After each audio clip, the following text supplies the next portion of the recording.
So tonight, what we're going to talk about is ways in which you can promote and kind of market your business without spending a ton of money.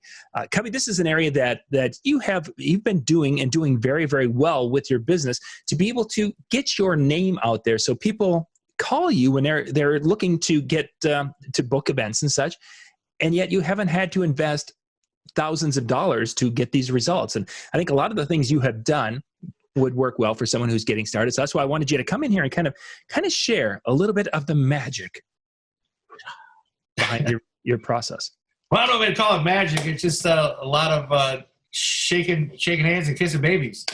Talking to other vendors and photographers and venues, and we'll go to that in just a few minutes. But let's just talk about the personal relationship. That how much time do you put into developing that relationship and then nurturing that relationship as you go on? And obviously some of this might change during this COVID time, but over the last few years as you have been doing this.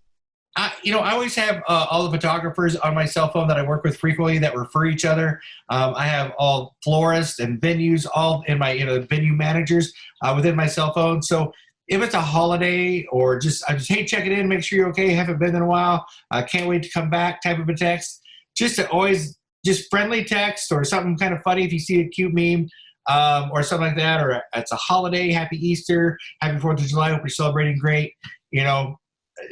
Other DJs around my market, I always am a test, good luck today. The ones that we refer to back and forth, right? For a business. It's always great to have a great friend group. Friend group. Let's talk about that. How many do you have in this group, which would include DJs and other wedding professionals that you kind of are your regulars that you keep in touch with? Oh, wow. I'm nowhere near probably Big Daddy, but I'd say about 15 to 20. Okay. And they vary from venues to florists to decorators, photographers, and then other DJs. Let's face it, in the bridal food chain, where the venues are always first, they book those first, and then the photographers, and then I get a few from decorators, but mostly photographers and venues and other DJs. So let's kind of look at how you started those relationships with the photographers or venues or what have you. How did you break the ice? Don't be that DJ. Don't go into a venue and go, well, I can't be here, or be unreasonable or hard to get along with. If it's your first time there, you build that relationship, you'd be great. You're on the same team, for God's sake. Mm-hmm. You're always working together with the photographer and the venue to make that couple's night amazing. So the first time, like I said, you go in there, you just like, hey, where do I go? Is there an easy place to load in at? Try not to be bothersome. And then, you do your load in and you plug in, and then you go over the evening's events and you go, hey, look, I'm always here if you need me. Stay in constant contact throughout the evening with the event manager. Hey, look, I'm done dispensing my last table. We're getting ready to do their toast. Go over timelines ahead of time. I just be don't be a dick. Hashtag DBAD. Richard Mills.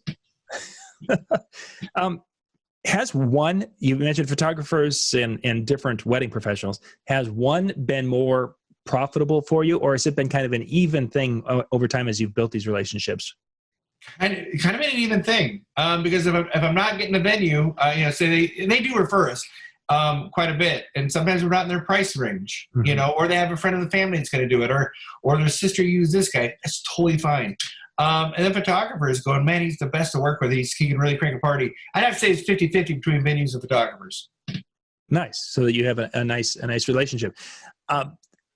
Connecting with them, you mentioned a few things you do with the phone and such. Some people talk about taking gifts to the venues and do some small things like that at different times of the year. Is that something you've tried and had success with, or is this something you just didn't fit what you were trying to do? My mom said always get friends, always take chocolate. So I always get like a bag of chocolate around the holidays. What's about, and it's not a big bag, it's just something, a simple thing that you maybe spend $50 in candy and you make some bags and you say, hey, look, we did Mayday baskets, fun Mayday baskets, right, to them, and just dropped them off and with a little card and go, hope you're having a great day or happy holidays. And it's always, if it's a new venue, sometime within the next week, I'll always go back to the venue and just take them some cards and some candy again, going, hey, man, I had a great time here. Loading was really easy. Your staff that night was so easy to work with. I think we really worked well together. If you could refer some business to me, that'd be fantastic. Excellent. let's look at DJs that you work with in your market. How did you develop relationships with those, and how do you keep those relationships in a positive light? Because we know sometimes other DJs or others in our exact industry can somewhat get a little competitive. Yeah, they can. First things first, never talk bad about anybody within your market. I mean, there's enough in my market. There's enough business for everybody, and so some of the kids that in my market, I've really trained to try to bring them up to my level. Because once again, I'm not the most expensive in my market.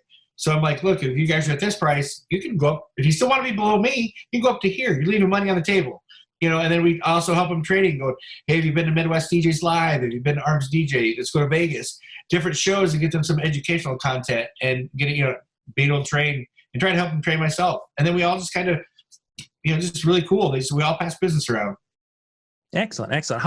How long have you had some of those relationships within the industries? Let's look at the DJs first. How long have you been kind of networking and able to pass business around with them? Wow, 9 years. Okay, so you've had quite a yeah. Business time. Yeah. Oh man, yeah. I got a friend Kyle and Tim and Missy and a new friend Dennis and Derek and yeah, I got Seth. Seth's been my friend for like 11 years. Excellent. And I brought him out to the ADJ show one time. We got off work and it really lit a fire underneath him. To go into those educational shows, really lit a fire. I get a shout out here. We got Gus and Jonathan, Howie, and Bill. Thank you guys for joining us tonight. If you have any questions or any thoughts, you guys can put those into the chat room and they'll pop up on a screen here. And then Cubby and I can talk about those as we're moving ourselves through tonight's topic. Let's talk about some of the tools you use. You mentioned, of course, texting and doing some candy. What other kind of investments have you made marketing-wise, whether it's brochures or cards or yeah, I have business cards, very unique business cards, rounded corners, very nice, very classy. And I buy 1,000 at a time, and I'm buying them every 3 months. So they don't sit along my shelf at all. Wow. They are not doing you any good sitting in your pocket. Every event, I take a baggie of cards because I've always got a bunch in my wallet. So I'll pass the wallets out to guests, and they'll be, if it's a venue that I've been at before, I'm like, hey, you need some more cards? Do you need cards? Sometimes they're out. Like, oh my God, I'm glad you came. I'm out of cards. And like I said, if I didn't have that Ziploc baggie in my backpack where my laptop is, I missed an opportunity. Sure. Those cards do not do you any good to collect them. They're not like baseball cards. They're not become any more valuable. So my keeping of my 5,000 cards in the closet is not a good thing? No, not at all. You need to get them out. Make a note on that one. How else are you getting those cards out? The venues at the event, great opportunity, but there's got to be other ways you're getting those cards out if you're going through that many in that amount of time. Yeah, I always wear like logoed shirts. Whether it's a logoed golf shirt or logoed T-shirt, it has my company name on it or whatever. And I'll be going through grocery stores. My daughter's getting married. Mm-hmm. You just talk about your business. The best job in the world is a party every Saturday night, and I'd love to be part of your party. And like I said, just pass them out. So I always keep them at all times and always talk about my business and ask people what they do and get my hair cut. It doesn't matter where I'm at. I'm always talking about what I do because I love what I do. I have a passion about it. Excellent. Let's jump back to the venue area because that's obviously where a lot of people would be doing the events. That only makes sense. Do you do any cold calls to introduce yourself to people, or is it something that you are working at the venue, then you develop the relationship? For me, I kind of wait till I get there. I guess I should be more proactive and going out to new venues. I'm just not. I've been in my market for a lot of years, and things are running really well right now. So, but I should get out to new venues because it does take me a couple of years to get there because you book so far out. It might be 2 years before you actually get booked there. So it's always nice to for new DJs to go to new venues if you have open events or open dates. So when you go to a venue, you're going to be you're at a new venue. You're a catering manager. You're getting to know them for the first time. Is it something that you want to do kind of more of a one-on-one conversation, or is it something you introduce yourself while you're there? How do you break the ice with that new catering person? Well, you actually want to call. You never want to just show up. So you want to make an appointment. They always hate when you surprise them. So always call to book an appointment. Go, hey, are you free like Wednesday? I'd love to come out and see. I understand you got a new venue. I work with a lot of brides, and I could like see some venue your way. You're not selling yourself at that point in time. You're saying, hey, look, I do a lot of events, and I could probably pass some business your way. Now you get your foot in the door. And then once you get your foot in the door, then you can share about what you do and talk about the venue. Well, tell me about your venue, where do you see the DJ at, type thing, and be a local resource for them. A lot of times people move from different venues. The one person will move from a golf venue to a hotel venue or hotel venue to a barn, so they've probably been in an industry and you might have crossed their paths before. And you say, where'd you come from? I was over to this golf course. Oh, I've been there lots of times. So always try to make a connection and then go forth to be a resource. I noticed when you were talking about the conversation you would have with the catering person, you're asking questions more than you're telling them your information, yes, giving them your information. Has that been kind of a stronger suit for you to be, asking questions and finding out more about them over? Because sometimes, we really like to just, vomit, hey, we're the greatest DJ ever. You should be having us do every event. Yeah, kind of. Everybody loves to talk about themselves. And once you can make that connection, that human connection of where'd you come from? How long have you been doing this?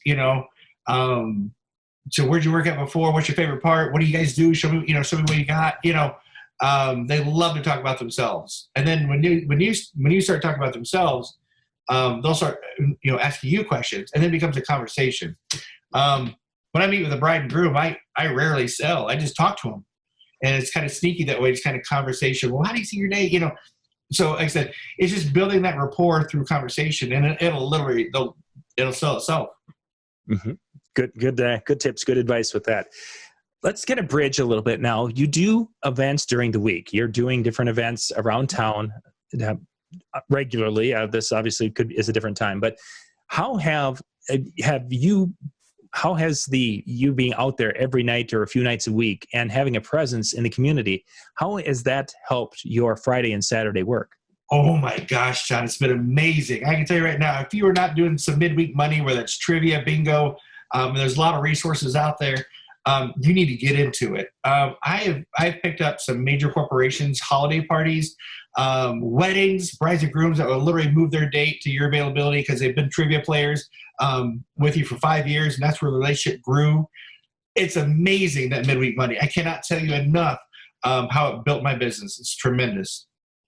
And for those of you who out there, obviously Andy's coming from the entertainment world, but a lot of this is a kind of a hidden thing that we were seeing from Photo Booth Expo is a lot of photo booth operators are like, if I can go out there and I can meet people doing a weekly trivia at an establishment, those people are getting married, and they may not hire me as a trivia person, but they're going to be looking for a photo booth operator. And even we've had some people who've come on and they have actually put photo booths in bars during the weeknights to have those experiences. So there is definitely opportunities out there to make that money during the week.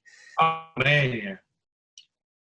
Sorry, I was just agreeing with you totally. Yeah. No, it had a weird we had a digital glitch there. So that's what all of a sudden it sounded like really weird. It's like, ooh, what happened? For those who are wondering, there's a storm coming right now over Andy's house. So if all of a sudden it gets dark and there's a, we have tornado and hail going through. So yeah, nothing major. So it's just another Tuesday night in Ottawa. Yeah. My kids are studying Tornado Alley, so they're appreciating that. So what's the difference between these people, the regulars that you're seeing during the weeknights? You're seeing many customers over and over and over again because of the trivia side of it. Building relationships with those repeat customers compared to building relationships with the venues that you're doing. How is that different, and how is it the same?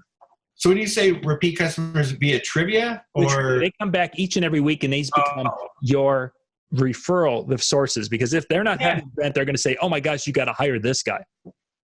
Yeah, those are huge. The referrals from my trivia nights are huge, and they're friends upon friends. It's like I said, I actually just did a wedding this last Friday night, and they're like, oh my God, it's Cubby, the trivia guy.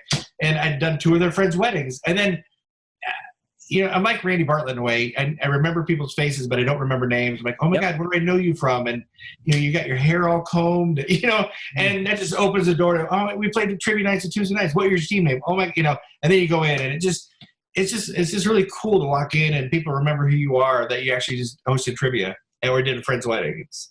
But I get a ton of business off trivia, a ton. Yeah, that being out there, being present.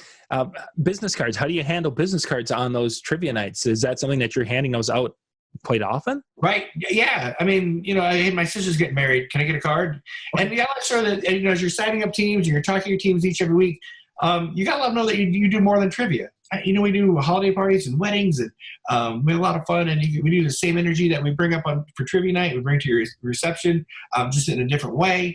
And so, like I said, can I get a card? Man, yeah. And I actually pass them out at proms and high school dances. I pass out my business card for people who's got older siblings getting married. And it's something they're asking for the card. It's not like you're like, hey, you kid, come here, take that. Well, and again, everything's logoed. My trivia cards are logoed. The answer sheets. My photo picture round has got my company logo on it, and I'm always wearing logo shirts, at all times. Really, branding is a big part of that whole consistent identity then of what you're doing. Yes. Branding is tremendous. Yeah, you've always got to be wearing a shirt. Like I said, when I go to the store and I'm out and about, I'll throw on either a nice golf shirt or a T-shirt, depending on what I'm doing, and got my company name on it, my number. Excellent. For someone who's just starting out, because that's what the series is really about, and they're wondering where to get started to get their name out there and try to build that the process of getting booked. Where would you recommend that they start working? Venues. Go to venues right off the bat. Go in and set an appointment. Never show up. Never just show up. Always set an appointment. They hate surprises. And take your business cards and maybe, like I said, a bag of candy. And Dove chocolate is some of the best chocolate there is, and you can get it at the store. And so, take some candy, take a business card, set an appointment, and go talk with them. Say, look, it's going to take 5 minutes of your time. Share with what we do and what we do different within our market, and try to get to push your business at all tough costs. And then I do one bridal show a year. And that's just so, and if I was a new guy, probably maybe I wouldn't do the smaller ones. I just do the biggest one in your market, or what you feel is the biggest one in your market. Where I live, we have 2 times a year, we have a very large bridal show. So we always attend that one. And I just pass on the smaller ones unless a venue asks me to come out and, be in their showcase. Right. Definitely. No problem whatsoever. I will do their showcases for them. I'll say, can I provide music? Can I MC the fashion show? Whatever I can do to showcase my skills. And same thing with bridal shows. If I can get a discount on table, but yet provide music or host a fashion show, they can see my MC skills, and then I get additional promotion for that. And I always pay for stuff. I don't ask, I don't trade things out. I always, what's it going to, I always pay for the booth, and then I offer my services so I can showcase my skills. Sure. And then as you get better and more wanted, then you just trade out your booth but in the beginning you don't go in there with that. You know what I'm saying? Because you don't have that yet. You pay for it, and then you say, what can I do to help? And then over time, as that relationship is built and your skills increase and your fame, it starts to get around, then it's a different story. So yes. Excellent. Cubby, thank you much for your time tonight. Some good information. Wanted to keep this. We want to keep these shorter. These are shorter than our regular shows. That way, folks will watch the whole show. Yes, sir. That's an important thing. And thank you guys for being with us tonight.